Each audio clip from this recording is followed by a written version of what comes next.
gentlemen, this is Vince Miller. Thank you so much for joining me for this devotional. So today we're going to read about Daniel's vision regarding the ram and the goat. And rather than do a lot of explaining up front, I'm just going to read the text today and explain the vision as I go, just kind of giving some color commentary today. So we're going to begin in chapter 8.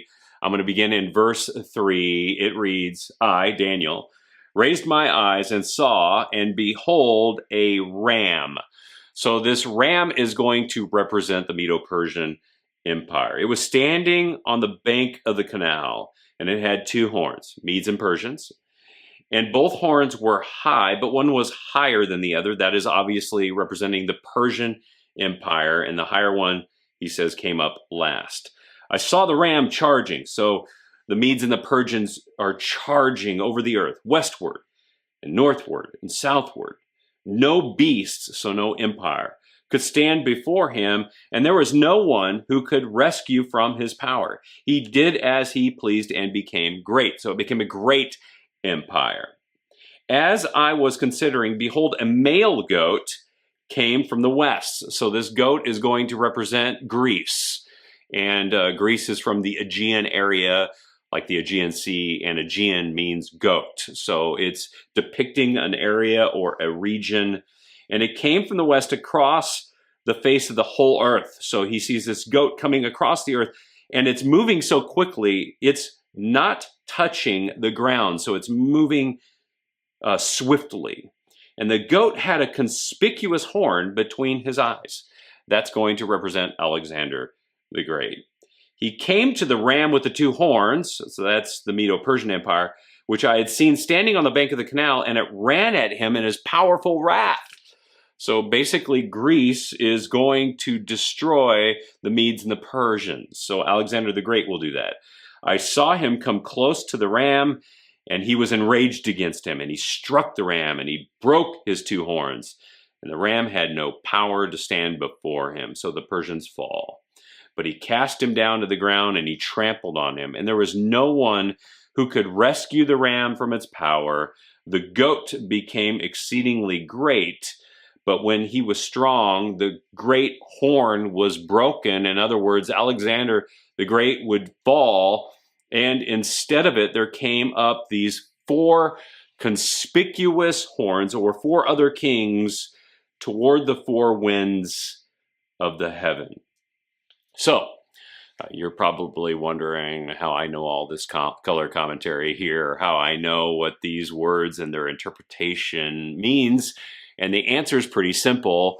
The text tells us so, or at least the one I'm going to read next. And it gives us enough clues of the big clues that we can interpret many of the smaller ones. So now we're going to skip down to verse 15. And I want to just read the text again so you can see the interpretation. It says, when I, Daniel, had seen the vision, I sought to understand it. And behold, there stood before me one having the appearance of a man.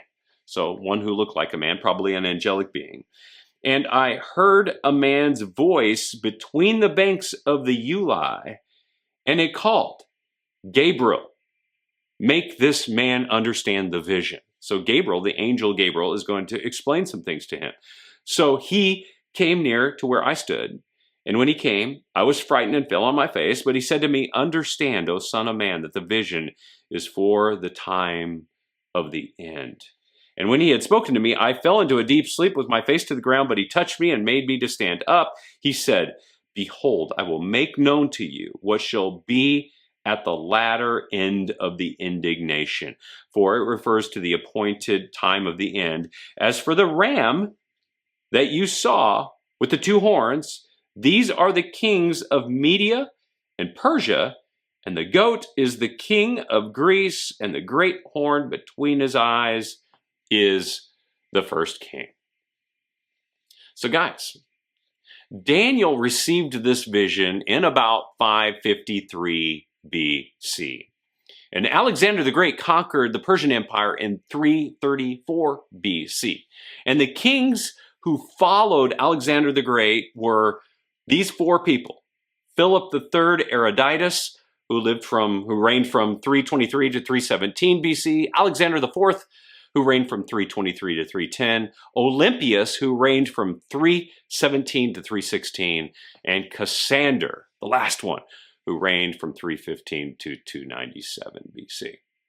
This means that God gave Daniel a vision of events that would span almost 250 years into the future. And why is this important?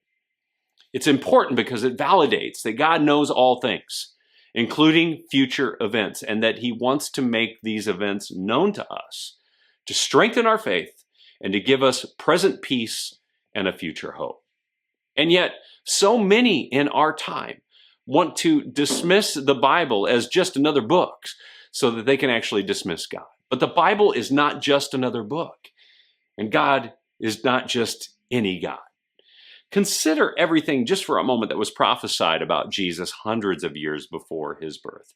It was prophesied in the Old Testament that Jesus would be born of the heritage of Abraham, Jesse, and David, that he would be born of a virgin, that he would be named Emmanuel, that he would be born in Bethlehem, that people would come to adore him, that there would be the murder of children in Bethlehem, that he would be called out of Egypt, that he would be preceded by a guy named John, that he would be a prophet like that of the line of Moses, that he would start his ministry in Galilee, he would live in poverty, he would be without sin, he would be rejected by his Jewish brothers, he'd be betrayed by a friend, that his disciples would abandon him, he'd be sold out for 30 pieces of silver, that he would die in intense suffering but never cry out, that he'd be struck on the face, on the cheek specifically, that people would spit on him and mutilate him, that his hands and feet would be nailed to a cross long before crucifixion was ever invented.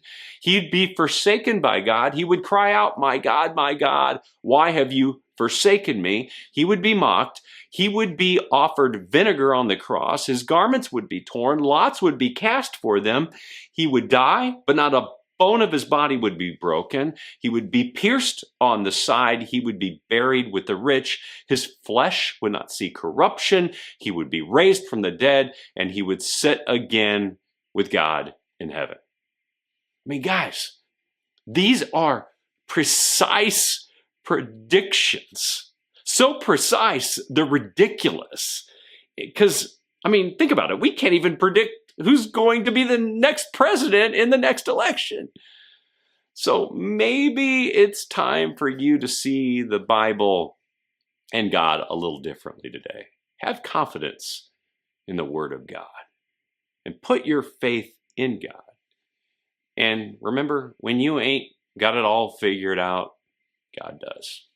I love you guys. Thanks for joining me. I hope this has blessed you. If it has, share it with someone you know. And with that, I'll see you right back here again tomorrow.